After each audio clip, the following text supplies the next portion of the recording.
Բարև ձեզ, հարգելի ժողովուրդ, բարև երկիր, բարև ազգ։ Այսօր կփորձեմ հնարավորինս հակիրճ խոսել Նիկոլ Փաշինյանի ախտորոշման մասին, Հայաստանի Հանրապետության վարչապետ, ախտորոշման մասին, որը ինչ ես հիմա կխոսեմ, դա բացառապես գիտական ինֆորմացիա է, այստեղ որևիցե հեգնանք, չափազանցություն կամ կատակ չկա, բացառապես գիտական ինֆորմացիա է, ոչ թե գաղտնի տվյալներ ենք բացահայտել, այլ ուղղակի ես որոշակի ուսումնասիրություններ եմ անում, քաղաքագիտական եւ սոցիոլոգիական,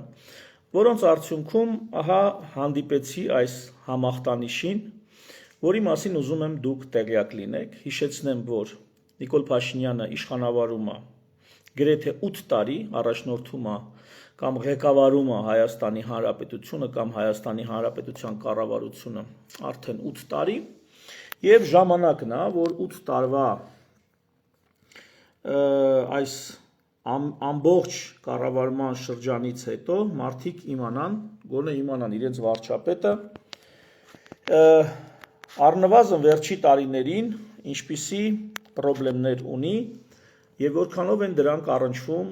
արդեն բուն ժողովրդին Հայաստանի Հանրապետությանը։ Կուզենամ հատկապես այս համախտանիշի մասին, որ հիմա պիտի խոսեմ, սրան ականջալուր լինեն Նիկոլ Փաշինյանի համակիրները, բոլոր այն քաղաքացիները, ովքեր հետևում են նրան եւ ովքեր կարծում են, որ այն ամենը, ինչ նա հիմա անում է, հատ չեմ անդրադառնա, չեմ թվի, այն ամենը, ինչ նա անում է, դա, չգիտեմ, հոգուտ երկրի է կամ նախկինների դեմ պայքար է կամ չգիտեմ ինչ մեկնաբանություն կլինի, դա էական չի։ Ես կփորձեմ սա կարդալ, դուք ինքներդ կարող եք փնտրել եւ գտնել այն ամենը, ինչ ես ասում եմ համացանցում։ Եվ այսպես հյուբրիսի համախտանիշ։ Ուրեմն ախտորոշումը այդպես է կոչվում. հյուբրիսի համախտանիշ, հյուբրիս սինդրոմ։ Ենթադրյալ ձեռքբերովի, այսինքն սա ոչ թե բնածին է, այլ ձեռքբերովի անհատականության խանգարում է,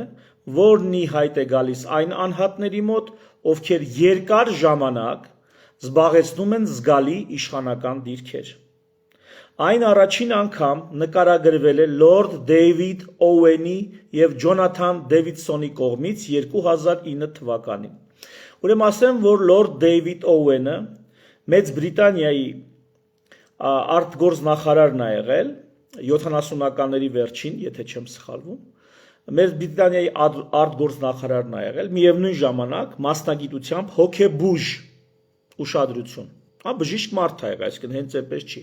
Իդեպ, այստեղ մանրամասը նկարագրած չի, ես հիմա որ կկարդամ, ձեզ տեղյակ պահեմ, որ ուրեմն վերջի 100 տարվա ընթացքում հիմնականում Մեծ Բրիտանիայի, Միացյալ Նահանգների առաջնորդների վարքագիծն են ուսումնասիրել եւ եկել են այն հետևություններին, որ եկել են։ Նաեւ այլ առաջնորդների իհարկե, բայց հատկապես Մեծ Բրիտանիայի եւ Ամերիկայի Միացյալ Նահանգների առաջնորդների վարքագիծը ուսումնասիրելու արդյունքում հոգեբուժը, որը միևնույն ժամանակ եղել է քաղաքական գործիչ, ուրեմն Լորդ Դեյվիդ Օուենը եկել է այս եզրահանգման 2009 թվականին էսի հրապարակվել է։ Ուրեմն այն բնութագրվում է համախտանիշը վարքագծային այնպիսի մոդելով, որը ներառում է չափազանց մեծ ինքնավստահություն, արհամարհանք ուրիշների նկատմամբ եւ կապի կորուստ իրականության հետ։ Մարդիկ կորցնում են իրականության հետ կապը։ Հիմնական բնութագրերը՝ ի տարբերություն ստանդարտ անհատական խանգարումների, ի տարբերություն անհատականության ստանդարտ խանգարումների, որոնք սովորաբար ի հայտ են գալիս ուշ դեռահասության շրջանում, հյուբրիսի համախտանիշը դիրքի, սոցիալական դիրքի, քաղաքական դիրքի հիվանդություն է, որը զարգանում է միայն այն բանից հետո, երբ անձը հասնում է իշխանության եւ հաճախ մեղմանում է, երբ այդ իշխանությունը կորսվում է։ Այսինքն այս համախտանիշը դարձելի process է, ուղղակի պետքա որպեսզի մարդը կորցնի իշխանությունը, հենց իշխանությունը կորցրեց, դա էլ դառնում է իր բուժումը, այսպես ասած, լավանում է։ Ուրեմն հիմնական նշանները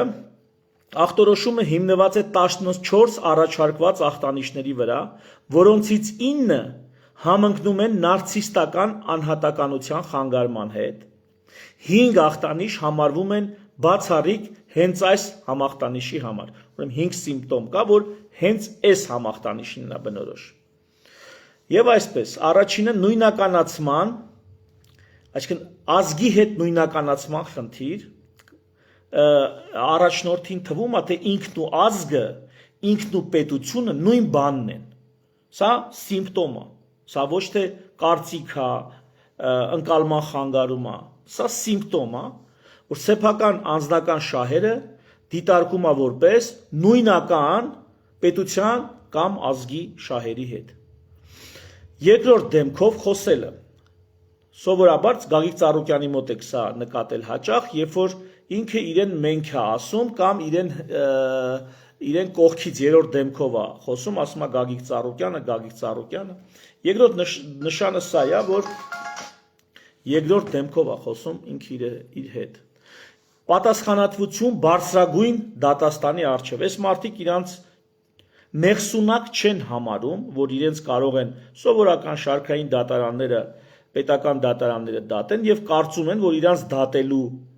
իրավունք ունի միայն պատմության դատաստանը կամ Աստծո դատաստանը։ Այսպիսի նշաններ կան։ Ուրեմն անսասան հավատ արդարացման նկատմամբ բացարձակ վստահություն ունեն, որ իրենք ճիշտ դուրս կգան այդ բարձրագույն դատարանի կողմից, երբ որ իրենց Աստված դատի կամ պատմությունը երբ որ իրանց դատի, իրանք դեռ կապացուցեն պատմության դատաստանի առաջ, որ իրենք ճիշտ էին։ Հյուբիստիկ անկարողություն, սա շատ կարևոր է։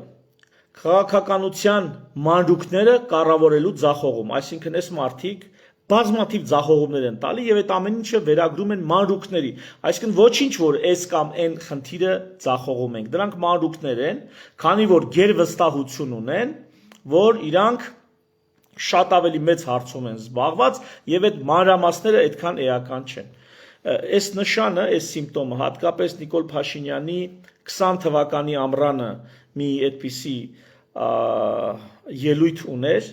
մինչև պատերազմը 20 թվականին ներկայացնում էր, որ իրենք սխալվելով ճիշտն են անում, սխալներ գործելով գնում են դեպի մեծ ճիշտ քայլեր։ Հետո եղավ պատերազմը, հետո եղավ գիտեք ինչ եղավ, բայց մինչև նույնիսկ պատերազմը արդեն այս սիմպտոմը դրսևորվում էր, երբ որ պարոն վարչապետը ներկայացնում էր, որ այդ սխալները, դրանք մանրուքներ են, իրանք շատ մեծ ճշմարտություն են անում սխալներ գործելով։ Պատմական օրինակները հետազոտության այս չափանիշները հետադարձ կերպով կիրառել են տարբեր համաշխարհային առաջնորդների նկատմամբ եւ կան բազմաթիվ հաստատված դեպքեր, ինչպես օրինակ Մարգարետ Թետչերը, Ջորջ Բուշ կրտսերը, Թոնի Բլերը, բացառվածները, այսինքն այս համակարգից դուրս են դրել, չեն հետազոտել օրինակ Մուսոլինին կամ Թեոդոր Ռուզվելտին, որտեղ նրանց հետ կապված կարծել են, որ կան այլ հոգեկան խանգարման խնդիրներ, իդեպ չի բացառվում, որ վերջում պարզվի, որ այս ամբողջ խոսակցությունը Նիկոլ Փաշինյանին այդքան էլ չի վերաբերվում, եթե պայմանով, եթե նա իրոք ունի հոգեկան խանգարման կամ ասենք բիպոլյար խանգարման այլ ուրեմն դիագնոզ։ Այդ դեպքում այս պատմությունը վերաբերում է Նիկոլ Փաշինյանին այն կանխավարկածով, որ նա ի սկզբանե նորմալ է եղել։ Եթե ի սկզբանե նա առողջ է եղել, նրա մենտալ առողջական վիճակը նորմալ է եղել, ապա սա այս ամեն ինչը ինչ որ ասում եմ նրան վերաբերվում է, բայց եթե ի սկզբանե նա ուղղեցել է օրինակ բիպոլյար խանգարում, ապա այս ամբողջ խոսակցությունը այլ առաջնորդների մասին կարող եք ուրեմն ընդունել, բայց ոչ Նիկոլ Փաշինյանի։ Իդեպ ստուգիչ խումբ էլ ա եղել, որոնց չի վերաբերում, օրինակ Հարի Թրումենին այս համախտանիշը չի վարակել, այսպես ճակերտավոր ասած, հա, չի ախտահարել։ Այսինքն լինում են նաև բացառություններ, այս այնպես չի, որ բարձրագույն իշխանությունը կամ մեծ իշխանությունը բոլորին ախտահարում է։ Լինում են ուրեմն բացառություններ եւ այդ բացառություններն էլ կարծես թե գալիս են հաստատելու օրինաչափությունը։ Կանխարգելում եւ հակազդում, սա շատ կարեւոր է։ Հյուբրիսին ավելի քիչ հավանական է զարգանա այն առաջնորդների մոտ, ովքեր պահպանում են անձնական համեստությունը, հումորի զգացումը եւ շրջապատում են իրենց այնպիսի վստահելի անձանցով, ովքեր չեն վախենում քննադատել իրենց։ Այսինքն, եթե առաջնորդի կողքը լինում են մարդիկ, ովքեր նրա հետ շփվում են հավասարը հավասարի հետ եւ ուղիղ կարող են քննադատել, ուղիղ կարող են բացահայտ նրանց սխալները նրանց երեսով տալ, ապա այս դեպքում այս հիվանդությունը, այս ախտաբանությունը չի ախտահարում ուրեմն առաջնորդին։ Բայց եթե ամեն լուրջ իրենից լուրջ կարծիք հայտնողի դու բանտարկես, բերանը փակես, չգիտեմ, սանկցիաներ կիրառես այս կամ այն կերպ, ապա այդ դեպքում այս հիվանդությունը ավելի ուժեղ ուրեմն կախտահարի։ Ինստիտուցիոնալ զսպումների եւ հակակշիռների համակարգը, ինչը մեր Հայաստանի Հանրապետությունում ցավոք սրտի գոյություն չունի, սահմանադրական մակարդակով գոյություն չունի։ Ահա այդ համակարգը կարող էր կանխել, բայց ցավոք սրտի այդ համակարգը մեր մոտ չկա եւ չի գործում։ Պաշտոնավարման ժամկետների սահմանափակումը։ Սա եւս ուրեմն կանխարգելում է եւ հակազդում է այս համախտանիշին, բայց տեսեք ինչ հետաքրքիր բան կա։ 8 տարի արդեն իշխանավարումը, բայց պաշտոնավարման ժամկետների սահմանափակման հարց չկա։ Ամռանը 26 թվականի մի քանի ամսից պարոն Փաշինյանը Հայկ Մանասյանի հետ միասին ընտրապայքարում դուրս է գալու, օգտագործելու իր ամբողջ ադմինիստրատիվ ռեսուրսը, որպեսզի գնա եւս մի ժամկետ, եւս մի քանի տարի, չեմ ասում 5 տարի, որովհետեւ Աստված գիտի ինչ կլինի այդ 5 տարվա ընթացքում կամ միգուցե, չգիտեմ, ինչ որ ձևով ուրեմն այդ 5 տարին այդպես էլ այդ մարդը չկարողանա լրացնել, տեսնենք։ Այնպես որ պաշտոնավարման ժամկետների սահմանափակումը հանդիսանում է հարցի լուծում, որը այս դեպքում էլի մեր դեպքում կարծես թե չի գործում։ Եվ մի քանի բառով ասեմ, թե ինչու հյուբրիսի սինդրոմ, հյուբրիս տերմինը ունի հին հունական ծագում եւ խորը պատմական ու փիլիսոփայական արմատներ։ Սա էլ է հետաքրքիր լսեք։ Ուրեմն, ստուգաբանությունը հետևյալը, բառը ծագում է հին հունարեն հիբրիս տերմինից, որ նշանակում է չափազանց մեծ հպարտություն, ամբարտավանություն կամ գոռոզություն։ Հին Հունաստանում այն նկարագրվում էր մի վիճակ, երբ մարդն այնքան է կորցնում իրականության զգացումը եւ այնքան է հպարտանում իր ուժով կամ հաջողությամբ, որ սկսում է իրեն վերդասել մյուսներից եւ նույնիսկ մարտահրավեր է նետում ում եկեղեցու, կատակում եմ, աստվածներին։ Նույնիսկ մարտահրավեր է նետում ամենայն հայոց կաթողիկոսությանը եւ ամենայն հայոց առաքելական եկեղեցու։ Նույնիսկ այդպես անում։ Բայց աստվածներին, հին հույների մոտ առաքելական եկեղեցի չկար։ Դասական իմաստը կայանում է նրանում, որ հին հունական ողբերգություններում հյուբրիսը այն ճակատագրական թերությունն էր, որը հանգեցնում էր հերոսի կործանմանը։ Ըստ հին հույների, հյուբրիսին միշտ հաջորդում է նեմեսիսը, աստվածային վրեժխնդրությունը եւ պատիժը, որը վերականգնում էր արդարությունը եւ հպարտացած մահկանացուին վերադարձնում էր իր տեղը։ Ուրեմն Լորդ Դեյվիդ Օուենը, ով նաև բժիշկ նյարդաբան է, ընտրել է այս տերմինը, քանի որ այն լավագույնս է նկարագրում այն վարքագիծը, որը նա տեսնում էր բարձրաստիճան քաղաքական գործիչների մոտ։ Դե մարդը Բրիտանիայի արտգործ նախարար է եղել, միևնույն ժամանակ ասացի հոգեբուժ։ Պատկերացնում եք ինչ կարգի շփումներ ա ունեցել եւ ինչ մեծ ուրեմն իր բժշկական դիտողականությունը, եթե հաշվի առնենք, ինչ այսպես ճակերտավոր ասած պացիենտների շրջանակա կարողացել ուսումնասիրել, մոտիկից ծանոթանալ, շփվել, զրուցել եւ այլն։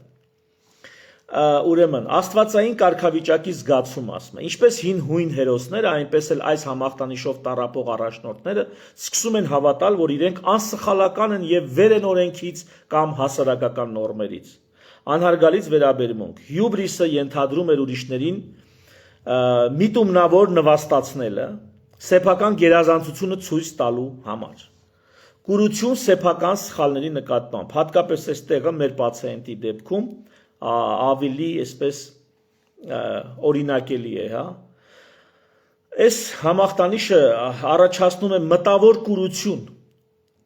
որի դեպքում մարդն անտեսում է իրական վտանգները, հավատալով իր բացառիկությանը։ Ուրեմն, այսպիսով անվանումը կամուրջ է կապում հին աշխարհի բարոյական դասերի եւ ժամանակակից հոգեբանական դիտարկումների միջև, հիշեցնելով, որ անսահմանափակ իշխանությունը կարող է այլասերել մարդու բանականությունը։ Վերջում մի դրվագով ասեմ, սրա բժշկական պաշտոնական կարգավիճակ է համախտանիշի, ուրեմն հյուբրիսի համախտանիշը ներկայումս պաշտոնական բժշկական ախտորոշում չէ, սակայն այն լայնորեն ընդունված գիտական հայեցակարգ է։ Ահա թե ինչպես է այն դասակարգվում բժշկության մեջ։ Ուրեմն պաշտոնական կարգավիճակը, ուրեմն ներառված չէ հոգեկան խանգարումների հիմնական ուղեցույցներում, ինչպիսիք են եւ դասակարգման ուրեմն ուղեցույցներում, ինչպիսիք են ամերիկյան հոգեբուժական ասոցիացիայի ձեռնարկը, առողջապահության, համաշխարհային կազմակերպության հիվանդությունների դասակարգման այդ մատյանը, դրանցում դա ուրեմն ներգրաված չէ։ Հետևաբար բժիշկը չի կարող պաշտոնական հիվանդության թերթիկ ներկայացնել, ուրեմն դեղատոմս գրել հյուբրիսի դեմ, այսինքն պաշտոնապես առողջապահության գործիչները այստեղ անկարող են, չեն կարող կանչել, ասել մեր վարչապետը այս դիագնոզն ունի, խնդրեմ, ես էլ իրա բուժումը, չեն կարող անել։ Բայց ինչու սա դասական հիվանդություն չի համարվում։ Բժշկական հանրության մեջ կա տարաձայնություն այս հարցում, բայց հիմնական փաստարկները, ուրեմն սա ժամանակավոր բնույթ ունի։ Ի տարբերություն հոգեկան հիվանդությունների մեծ մասի, հյուբրիսն անհետանում է, երբ մարդը կորցնում է իշխանությունը։ Սա հուշում է, որ այն ոչ թե ուղեղի կառուցվածքային խանգարում է, այլ արձագանք միջավայրին, այսինքն պրոբլեմը միջավայրն է, այդ պաշտոնն է պրոբլեմը։ Դրա համար հիվանդություն չի համարվում, որ ավելի շատ կոպիտ ասած, ինչպես պարոն Փաշինյանն է սիրում ասել, սա միջավայրն է մեղավոր, ոչ թե ինքը։ Ինքը մեղք չունի։ Ահա բժշկական ուրեմն կա այդպիսի փաստարկ բժշկական, որ այս մարդը չի էլի հիվանդը միջավայրն է, որ իրան այդ վիճակում է պահում։ Եվ այնուամենայնիվ կա այսպես քննարկում, արդյոք սա բժշկական խնդիր է, թե բարոյական խնդիր, որովհետև շատ մասնագետներ կարծում են, սա ոչ թե հիվանդություն է, այլ բնավորության արատ կամ բարոյական անկում, որը պետք է սահմանափակել օրենքներով, այլ ոչ թե դեղերով։ Այսինքն նույնիսկ երբ որ բժշկությունը հրաժարվում է այս համախտանիշին տալ պաշտոնական կարգավիճակ, ասեցի, որ 2009 թվականին է սրա մասին խոսվել, գրվել, քանի որ պաշտոնական կարգավիճակ բժշկությունը չի տալի, այնուամենայնիվ բժշկությունն ինչ ասում, գնացեք օրենքներ մտածեք, որ սենց չլինի։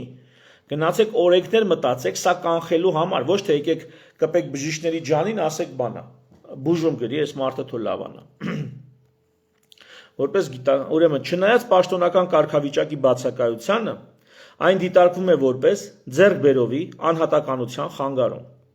Դեյվիդ Օուենը եւ այլ հետազոտողներ պնդում են, որ սա իրական, կենսաբանական եւ հոգեբանական երևույթ է, քանի որ ուշադիր երկարատև իշխանությունը փոխում է ուղեղի աշխատանքը,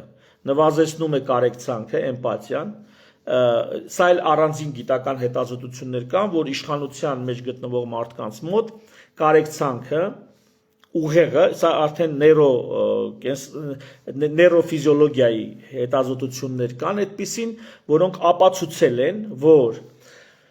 ուրեմն կոչվում են հայելային նեյրոններ, այսինքն իմաստը սա է, երբ որ դիմացի մարդու հույզերից եւ գործողություններից կախված մարդու ուղեղում առաջանում է համանման ապրումներ, կարեկցանք, արձագանք։ Ահա իշխանություն ունեցող մարդկանց մոտ դա ապացուցվել է։ Նույնիսկ իշխանություն ունեցած կարգավիճակում, փորձերում էքսպերիմենտալ սա ապացուցվել է,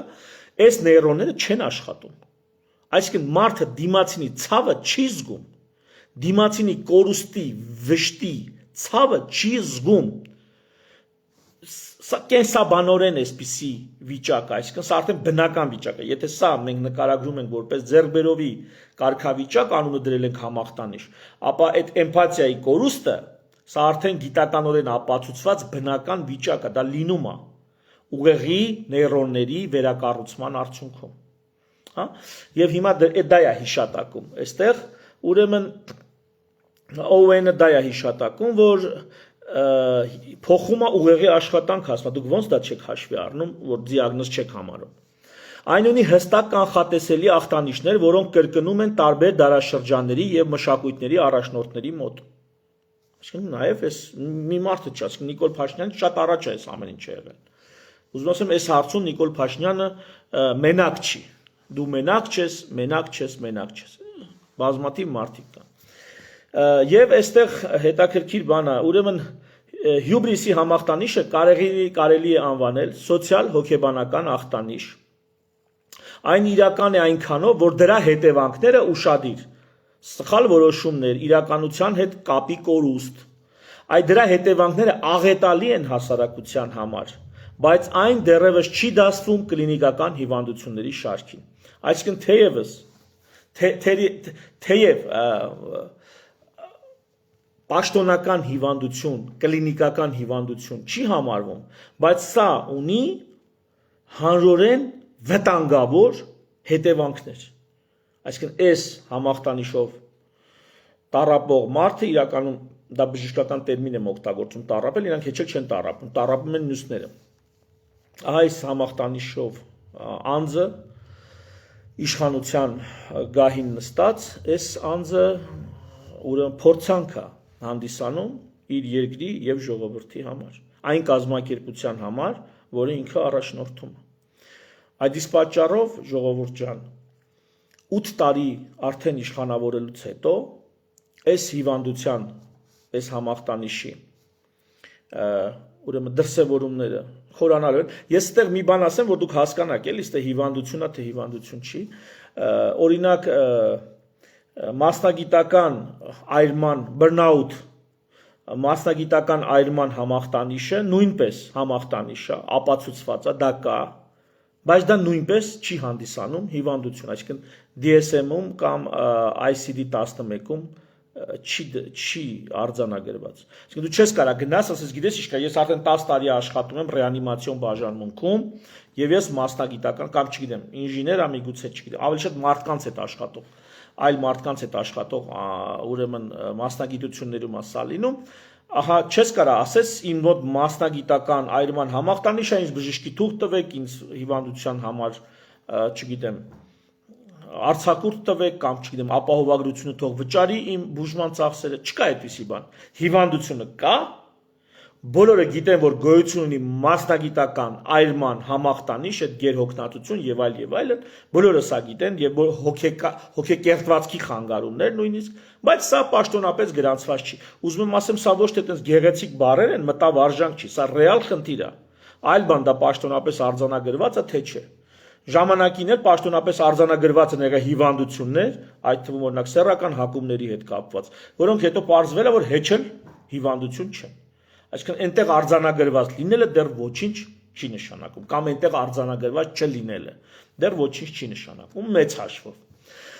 Ահա ժողովուրդ ջան, այս հիվանդության հիմնական բուժումը իշխանության ժամկետի սահմանափակումն է։ Ես այսօր փորձեցի որպես բժիշկ եւ որպես քաղաքական մտածող մարդ երկար ընդմիջումից հետո, այսպես հարաբերականորեն երկար ընդմիջումից հետո հանդես գալ, ձեզ ներկայացնել մի երկու բան եւ առաջիկայում ավելի հաճախ կփորձեմ ավելի խորքային, ֆունդամենտալ հայեցակարգերի միջոցով հանդես գալ եւ ձեզ հետ շփվել, զրուցել եւ շուտով արդեն ընդհանրապես մեր ողջ ընկերական կազմով հանդես կգանք եւ ավելի հաճախ ձեզ կներկայանանք։ Միևնույն ժամանակ շարունակում եմ բժշկություն անել եւ շարունակելու եմ բժշկություն անել, ինչպես շվեյցարացիներն են դա անում իրենց պարլամենտում, որպեսզի падգամավորը, որպեսզի պաշտոնատար անձը կյանքից եւ իրականությունից չկտրվի, շարունակի իր գործով զբաղվել եւ մարդկանց հետ շարունակի աշխատել լսելով նրանցից, այդ թվում առողջ քննադատություն, լսելով նրանցից թափության կոչեր, այդ թվում, որ հանգարց մի օր չկարծի, որ ինքը երկրում պետքա կաթողիկոս փոխի, անկախ նրանից, թե դա փոխելու է, թե չէ։ Նույնիսկ եթե կարծում եք, որ դա փոխելու է, եթե ինքը գլխի հետ պրոբլեմ չունի, ապա ինքը երբեք նման բան չի անի։ Գնացեք եւ ցանկացած երկրում հարցրեք, Եթե մեկը մի օր որոշի Հռոմի պապ փոխել, այդ մարդու հոգեկան առողջությանը ինչպես կվերաբերվեն ողջամիտ հանրությունը, ողջամիտ քաղաքացիները։ Թերևս այսքանը, շնորհակալություն ուշադրության համար, մի շնորհ հանդիպում, ցտեսություն։